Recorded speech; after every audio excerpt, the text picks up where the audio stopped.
I'm lucky enough today to be with Captain Ryan Whitaker. We're on the New Amsterdam. And Captain, thank you for your hospitality and inviting me up to do this interview. We really appreciate it. No problem. Uh, Please tell me, where did you get your start in maritime?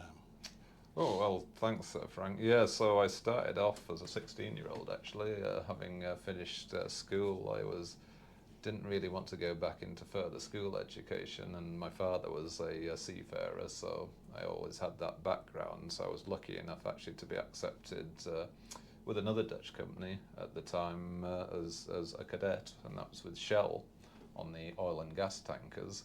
So I did my training and cadetship with them, which was over 3 years. Half of it spent at college in South Shields Maritime College up in the northeast of England. The other half of it spent on the oil and gas carriers, understudying the officers and learning my trade until I qualified. So, after you graduated from the maritime, it's a maritime academy. That's correct, yes. After you graduated from that, what was your first assignment, your seagoing assignment? So my first seagoing assignment, actually on my 19th birthday, I joined a what they call a liquefied natural gas carrier in Brunei, of all places, as a third officer. So I sailed around as third officer for initially for that first 4 month contract, sailing between Brunei and Japan, doing what we'd call a bus run, 7 days to Japan, 7 days back again. That sounds fun. I'm, a lot of people have asked me what's the best part of sailing to me or going on cruises, and the biggest draw for me is this vessel. They're fascinating. You're married. You have a lovely wife, Pam. You have children? That's correct. Yeah, we've actually got grown-up stepchildren and believe it or not, grandchildren. Well, you're awful young to have grandkids, but I've got a passel of them. Passel, Southern term for a whole lot. Oh, okay, Pascal. Yeah, we've just got the two, so Uh, we've got a bit of catching up to do. how long have you been with Holland America? 24 years now. 24 years. When was your first captaincy? That was 2017. That was on the Rotterdam 6, Okay, now the Rotterdam the 6. previous Rotterdam. Okay, they keep renaming these ships instead of coming, which makes it real easy to remember a name. Yeah. But when you're home, what do you do for hobbies? Ooh, well, I think I've mentioned before, Frank, but we live in the Lake District National Park, so it's a beautiful area. So we like to get out and see a lot of the country, go walking, spending time in the national park area. But I'm also an avid rugby fan. I I am follow too. follow a team called the Sail Sharks, so we like to get down to see them play as often as possible. If not, if we can't go, of course, it's the TV. But outside of that, of course, we like to travel and vacation. And we actually recently picked up stand-up paddle boarding, although we've not yet been brave enough to do it in the lakes because it's a little bit cold.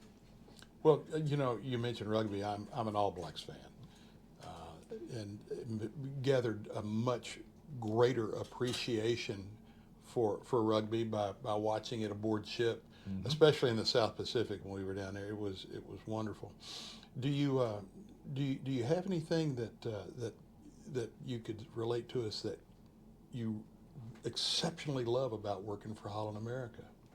But for me, it's all about the people that we work with. I mean, we're so lucky to work with such a diverse staff and such an amazing staff. I mean, ultimately, as captain of the ship, I'm in charge, but I always tell everybody it's the staff on board that make me look good. They do such a great job, and you meet so many amazing people. I mean, numbers of nationalities, sometimes working with up to 35 nationalities at the same time. Oh my. But I honestly think that the diversity is what makes it so special because everybody just gets on and has a great time together. One of the things that we've talked about, the crew, uh, but they seemed like well, they relate to me that it's like family. Correct, yeah. I mean, it's nice even when you go to a different ship, there's always familiar faces. Obviously, we all move around the fleet, but you meet so many different people, but then the same ones keep coming back and back again, and it's great to see those familiar faces when you walk onto a different ship for the first time as well. That, you know, I had heard that from another. He said the sad day is when you leave, and the smile day is when you get back. I know some of them say, I can't wait to get back, you know, but they enjoy their vacation at home. There are several that are not married, and this is their life. And honestly, I find it very envious. I wish I'd thought of it as a youngster. Do you have any plans for your future?